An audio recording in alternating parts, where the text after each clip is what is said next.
నమస్కారం. రత్నలహరి ఛానల్కు స్వాగతం, సుస్వాగతం. లంకలో సీతమ్మ భుజించిందా? లేదు.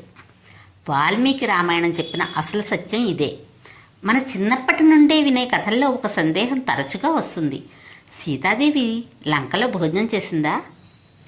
వాల్మీకి రామాయణం దీనికి ఇచ్చిన సమాధానం స్పష్టంగా ఉంది. సీతమ్మ లంకలో ఒక్క ముక్క ఆహారం కూడా తినలేదు.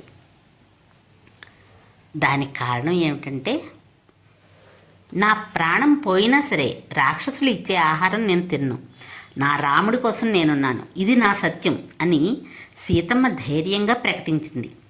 సీతమ్మ లంకలో ఉన్న కాలం అంటే 435 రోజులు, దాదాపు 14 నెలలు. రావణుడు అపహరించిన రోజు నుండి రాముడు ఆమెను రక్షించే రోజు వరకు 435 రోజులు.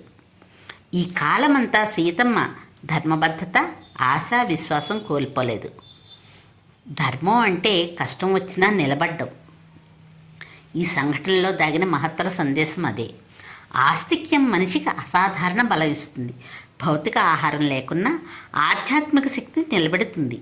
ప్రతికూల పరిస్థితుల్లో సైతం సత్యాన్ని వదలకూడదు. సీతమ్మ లంకలో భోజనం చేసిందా అంటే లేదు. ఎందుకు? రాక్షసుల ఆహారం ధర్మ విరుద్ధం.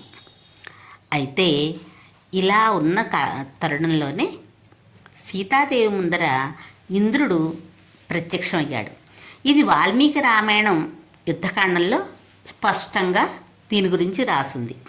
అశోక వాటికలో రాక్షసులు తిడుతూ భయపెడుతూ ఉన్న సీతమ్మ మాత్రం రాముడి కోసమే ఉంది. అదే టైంలో ఇంద్రుడు రాక్షసులని మోహంలో ముంచడం కోసం తన మోహనాస్త్రంతో రాక్షసులని నిద్రలోకి నెట్టాడు. అందరూ ప్రశాంతంగా పడుకున్నారు. ఆ సమయంలో ఇంద్రుడు సీతాదేవికి ప్రత్యక్షమయ్యి దేవతల ఆమోదంతో తయారైన దివ్య పాయసం ఇచ్చాడు. దాన్ని తినడంతో ఆమెకు ఇకపై ఆకలి, అలసట, దాహం ఏమీ అనిపించలేదు.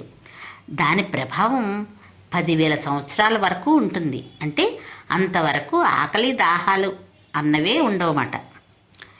ఎందుకని అంటే దేవతలు తినే అమృత సమానమైన ఆ పాయసం సీతమ్మకు ఆకలి, దాహం, మానసిక శోకం ఏ ఒక్కటి కూడా రాకుండా చేసింది. సీతమ్మ రాక్షసుల ఆహారాన్ని ఎందుకు తిరస్కరించింది? ఆ ఆహారం